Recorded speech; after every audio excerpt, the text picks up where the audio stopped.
Welcome to the Gospel Chariot podcast with Greg Smith. Join me for theological ramblings, thoughts, Bible lessons, and an occasional guest. If you're searching for a confident relationship with God, if you are seeking clarity in your eternal purpose, you have found the right podcast. Let's open God's Word and hear His message. May the Holy Spirit direct my words and enrich your hearing.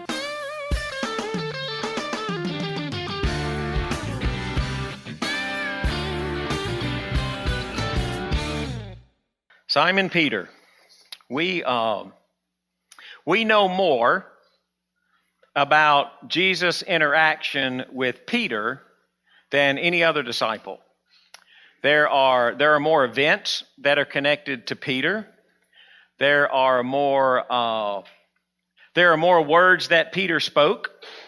There is this information about Peter, and I think it's there because I think Peter's experience pretty accurately depicts our experience as we begin this walk with Jesus. And I think there are a lot of things that Peter does that we would have done. I think there's a lot of things the mistakes that he made that we would have made. And there's all these events where, for example, Peter steps out on faith, right? We'll talk about that this morning, walking on the water. But then he steps out on faith, and a few chapters after that, he displays this lack of faith.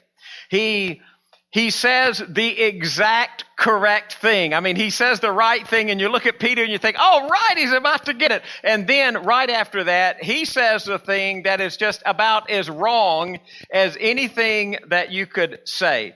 He looks at a significant event in the life of Jesus and he understands it. He says, this is what's going on. But then he misses a significant event in the life of Jesus that we thought, surely by now, Peter, you would have had this figured out. And I don't think Peter was alone in the disciples. I think there were a lot of disciples who were scratching their heads about a lot of things.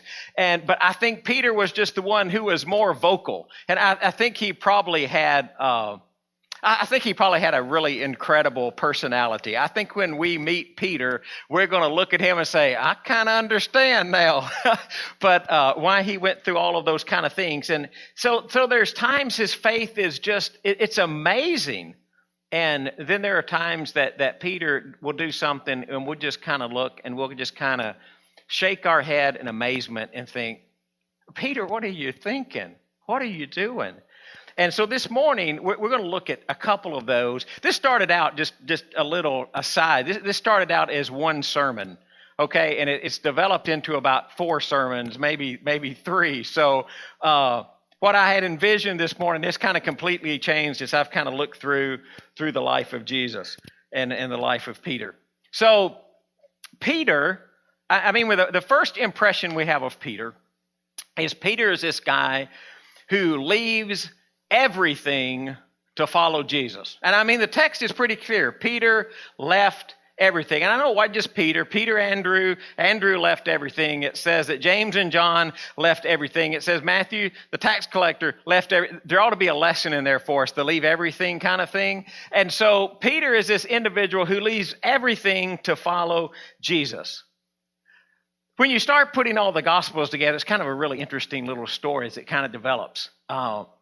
Andrew, who is Peter's brother, is a disciple of John the Baptist. I don't know if you picked that up in the text, but it's in there. Andrew is a disciple of John the Baptist. One day, Andrew is with John the Baptist. Jesus walks by, and Andrew says, and John the Baptist says, look, the Lamb of God. And Andrew and another disciple, it didn't tell us who that was, they asked to go with Jesus for the day. And that must have been some kind of day, right? You see Jesus walking by. John the Baptist says, hey, look, the Lamb of God. And you say, hey, can I just hang out with you for the day? And he's like, yeah, just come on, man. Let's see what's happening. And so that's a Greg Smith paraphrase, by the way. But you hang out for the day with Jesus. So Andrew spends the day hanging out with Jesus. And it says that he goes and tells his brother, Peter. There's a time that Jesus says, and when you start combining Matthew, Mark, Luke, and John, I'm not sure exactly in chronology how all this works out. It's a different sermon, different time, okay? But I know if all of these are one instance or 2, but Jesus sees Andrew and Peter. and they're cleaning their nets. They're fishermen. They're casting nets, cleaning net, and where it says they were casting a net because they were fishermen, and Jesus says, "Follow me," and it says they left everything to follow him. In another occasion, or maybe the same occasion, just described differently, Jesus is teaching a group of people. And the crowd's too big, so he needs to get into a boat to push out from the shore to teach. And he gets into a boat, and the boat belongs to Simon Peter. And he puts out from the shore, and Jesus begins teaching the people, and he teaches the people sitting in Simon's boat. I mean, can you imagine what that looks like, right? All you go down on one of your camping trips, and you're all crowded around on the shore, and, I can't stand up to preach, so I say, hey, get out in a boat, and I get out in the boat, preach to you. That'd be kind of cool, wouldn't it? I'd like to do that sometime. But anyway, after Jesus speaks, he says, put out in deep water and let down your nets. And Peter's like, man, we fishing all night. We caught anything. But because you say so, again, the Greg Smith paraphrase, I'll do it. So they go out and they catch so many fish that they can't get the nets up. The nets start to break. They got fishing partners. Do you know Peter and Andrew had fishing partners? Yeah? Y'all can answer this out loud. Who were Peter and Andrew's fishing partners? James and John. So they called James and John. They all come over. They got this huge amount of fish, and they pull them up to the shore. And Jesus says, I'm going to make you fishers of men. And it says he loves everything and follows him. Kind of interesting. They left a lot of fish behind for somebody to sell too, didn't they? Help take care of their families, I guess.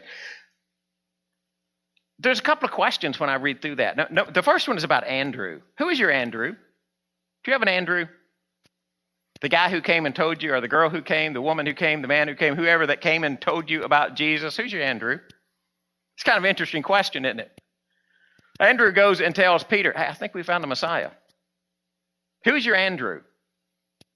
And it might be your family. It might be somebody you met. I don't know who your Andrew is. I just want you to think about who's your Andrew. But here's another question for you. Who are you an Andrew for? Yeah, do you have you been Andrew to any Peters where you have said, hey, I think we found the Messiah. I think we found Jesus. Because you need to have an Andrew, and you need to be an Andrew to someone else. And so Peter leaves everything to follow Jesus. Now, when I read that, I think that is an incredible act of faith, isn't it? Incredible act of faith to leave everything to follow Jesus. And when you hear that, when you hear he left everything to follow Jesus, what comes up in your mind? I mean, do you think he ever talked to his family again? Oh, I'm sure he talked to his family. In fact, it says that Peter had a believing wife. Paul says, couldn't I be like Peter and other disciples who take along believing wives? So when Peter went to do missionary stuff, his wife obviously traveled with him some.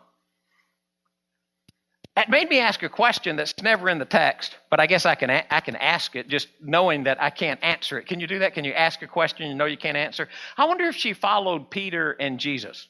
I wonder if she was one of the women who was, there's women who traveled with them as well. I wonder if she always traveled with Peter. I have no idea. It doesn't say anything in the Gospels about it. Just a thought. What did he leave behind? What did he leave behind? He had a wife who traveled with him. Do you know Peter had a house? Anybody know Peter had a house? Peter had a house. Jesus went to Simon's house where he cured Peter's mother-in-law of a fever. So he had a house. He had a career, right? He had a boat. He had nets. He had fishing partners. He had a wife. And he left everything to follow Jesus. I don't think that means he never talked to his wife again. She probably traveled with him. I don't know that he sold his house. Never says that he sold his house, right? But he had. So that's terminology to say he was committed to Jesus and he followed Jesus, the most important thing to him. I think it's terminology for being totally committed to Jesus. And that makes me ask a really hard question.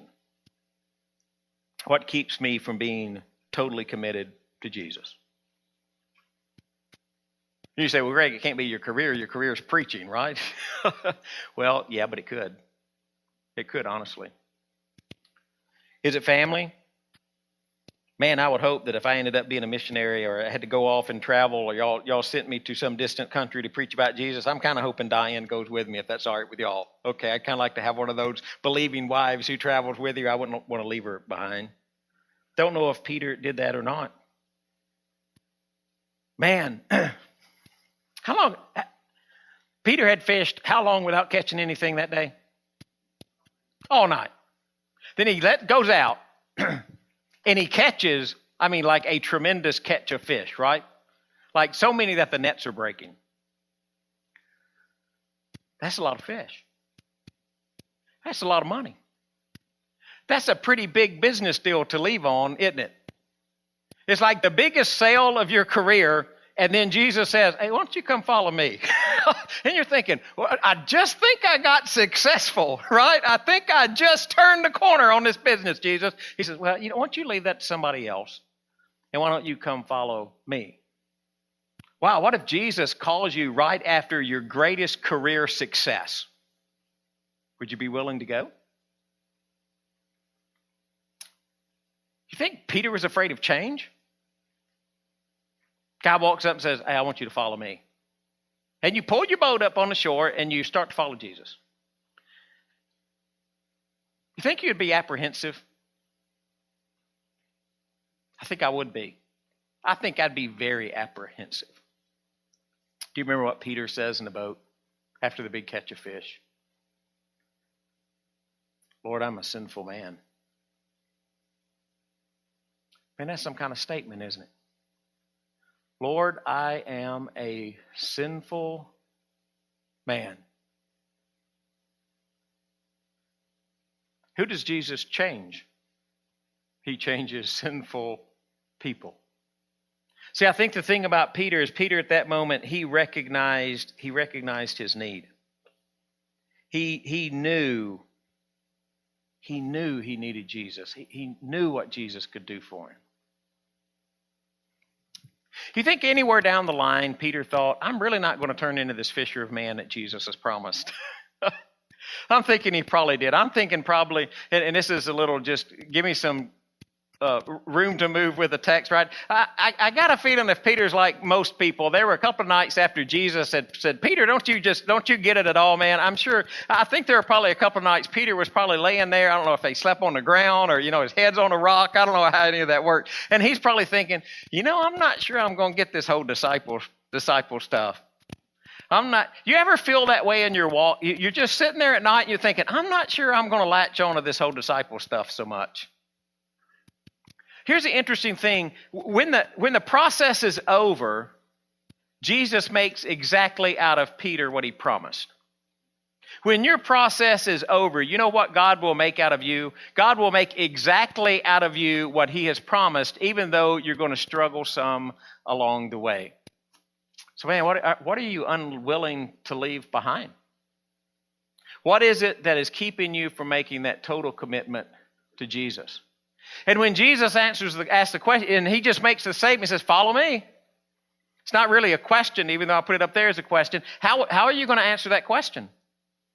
Are you going to follow? Are you going to leave the boat? Are you going to recognize that you're a sinful man and leave the boat and follow the master? Or are you going to sit there and say, God, I just had my biggest catch of fish. I think I'll just stay where I am and where I am the most comfortable. Boy, then you get a little further in the life of Jesus. And Peter walks on the water. Man, that is an incredible thing, isn't it? Anybody here like to walk on water? I would like to walk on water. The one thing that is in the back of my head, okay, and I don't know why it's there. I don't think there's any traumatic experience that put it there. I have no idea why. I do not want to drown. I don't want to drown. When I die, I don't want to drown. Now, I don't know why. If you go kayaking with me, right, and the water's over my head, what do I have on, son? A life jacket. Yes, sir. I'm going to have one, too. If there's current in the water right ahead, what will I have on? A life jacket. Why will I have on a life jacket? I don't want to drown. If I could walk on water, my kayaking experience would be over the top if I could just walk on water. but I can't. And there's Peter, and this is just a really great story when you think about it. So they're in the boat, they're going across the lake. Jesus has stayed behind to pray, by the way. So Jesus stays behind to pray. You get in the boat, you're sailing across the water, going across the sea. You look out and you see something on the water. Maybe it's another boat. You think, man, maybe it's a sea dragon. Then it gets close enough and you recognize, hey, that looks like Jesus. And you think, well, that's probably a ghost, right? That's probably a ghost on the water. And so he keeps walking. And you finally figure out that's Jesus walking across the water toward the boat. I mean, if you put yourself in that scenario, do any of you think that you would be just a tad surprised? I'm thinking, I've never seen Jesus walk on water, right? And I don't know that they had ever seen Jesus walk on water before that moment. Here comes Jesus walking across the water. And Peter, you got to love Peter, right? First he says, well, don't be afraid. It's just me. And they're thinking, well, it don't really change that much. You got to love Peter. What does Peter say? Lord, if it's you, who else did he think it would be? If it's you, just command me to come out there with you. Greg Smith paraphrase again. And Jesus, Greg Smith paraphrase, says, well, come on, Peter. So Peter gets out of the boat, right? And he starts to walk across the water. And he's doing pretty good to the wind and the waves. And he gets to think, I'm sure he was thinking, I'm not really supposed to be walking on water. And at that moment, he begins to sink. And a couple of key things in there. How long does it take Jesus to rescue Peter when he starts to sink? Anybody remember the word in the text? It's a really important word. Immediately. He didn't say, well, I'm going to let him get neck deep before I said, no.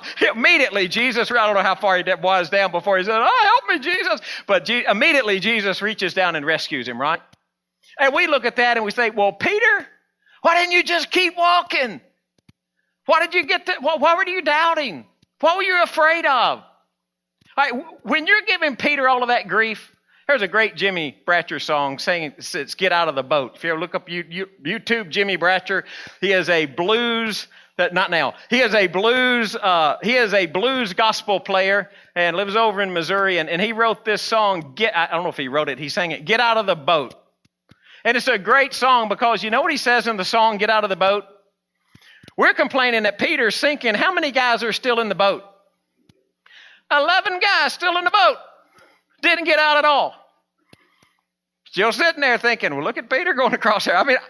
I don't know why all 12 didn't get out of the boat. Hey, Jesus, how about we can all, that'd be some kind of party when they're walking on the water party, right? And we look at Peter and we say, well, man, what were you afraid of? At least he was out of the boat. Do you ever take a risk? Or are you afraid to? Or don't want to? What will be your walking on water experience? What is the seemingly impossible thing that Jesus asked you to do? And you shake your head and you think, man, I can't do that. Boy, Jesus makes some tough statements, doesn't he?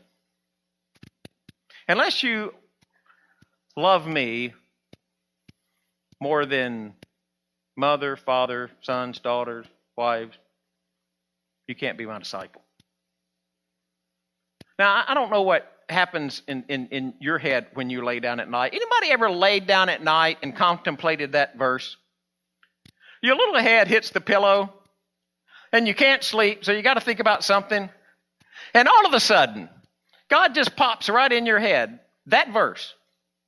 You ever lay there thinking, I wonder if I really love Jesus more than Hot Babe? That's a tough question. I wonder if I love Jesus more than my kids. That's a tough question. I wonder if I love Jesus more than my parents. That's a tough question, isn't it? Can you take risk for Jesus? Can you make that kind of commitment? And you say, well, I'd make that kind of commitment, but when I jump out in commitment like that, I get afraid. You know, great faith leads to periods of fear. It just does. When you really trust God and you put it out there, I mean, great trust creates situations where you are afraid because now you kind of floated out there on the water, right? You kind of made a couple of those steps. And then you start seeing the wind and the waves, which is people saying, I mean, you can't be doing that kind of stuff. Or you can't, God's not really going to save you from that. You can't have that much faith in God. And we even think, man, am I doing the right thing? And it creates periods of fear. And it's just kind of this cycle. Faith leads to fear, where God rescues and leads to faith. So he walks on the water in chapter 14, and he says, Jesus says, who am I? In chapter 16, what does Peter say? Oh, you're the Christ, right? Nobody else is answering, but Peter's answering. And we'll talk about that, but can you take risk? Because faith can create fear. See, this is, it doesn't matter what this is a picture of, okay? That's, I don't know, whatever you can say. That's a kind of a financial graph, right? What do you notice in that graph? So it's getting higher, right? So that's a good thing if you're investing in that. So it's getting higher. What do you notice about it? Oh, there's some dips, right? I mean, you get like in here, and it's like, oh, baby, I'm feeling good here, right? How am I feeling here? Whoa. You know, maybe that was the wrong company. That's actually currency trading, but maybe that was the wrong maybe that was the wrong trade. But which direction is it headed? Oh, it's headed up. But it's got periods, it's got valleys, it's got peaks. Corrections, yeah, some are market corrections, and some where some guy threw $4 billion into that fund that just dropped. Correction. Do you ever feel like that? Because that, if you were to graph me spiritually, that graph's going to need a lot more peaks and a lot more valleys. You know, I'm a volatile investment for God. I am a volatile investment. Which way am I headed? Well, so far I've been headed up, right? No market crash yet. Oh, some periods of correction. Yeah, some of them pretty big. But can you take a risk? See, what you can't do, you can't allow failure to discourage you. You're going to fail. There are going to be times you're just going to fall short. There are going to be times that you're Peter and you're walking on the water and then you're sinking. What if Peter had gotten back in that boat and said, okay, that's it. I can't walk on the water, I'm done. Jesus, you have tried and tried and tried to get me to see this stuff, but it's just not sinking in, and this is it. That's the last failure that I'm going to endure. That's the last time I'm going to step out, and I am done. I'm going to go home. I'm going to get my boat, and I'm going to go back to fishing. The church would have missed one of the greatest missionaries on the face of the planet if he had let failure discourage him. Do not let failure discourage. It's just part of our growth process. Because I really think Peter's failure increased his faith. I think that's why we get to chapter 16 and Peter can say, you are the Christ, the Son of God. I wonder about that. Jesus sitting there and he said, who do people say I am? Well, some people say this and some people say that. You know, some says Elijah, some one of the prophets. And Peter speaks up. And it's just me looking at text. I wonder why one of the other guys didn't say something. One of those who were saying, well, they say you're this and they say you're that. And I think it so accurately reflects our walk in the world. Because somebody will ask us a question and we'll say, well, so-and-so thinks this and this person thinks that and this news outlet says this and this news outlet says that and this person who's an expert says this and this other person who's an expert, well, he kind of says this. And Peter just kind of said, do you think that time Peter has formed his own opinion?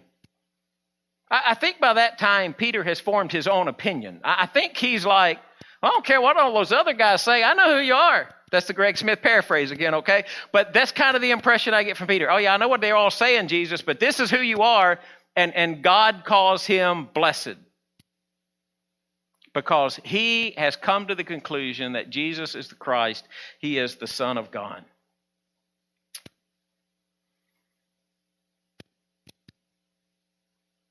How do you get to that confession? How do you get to that point?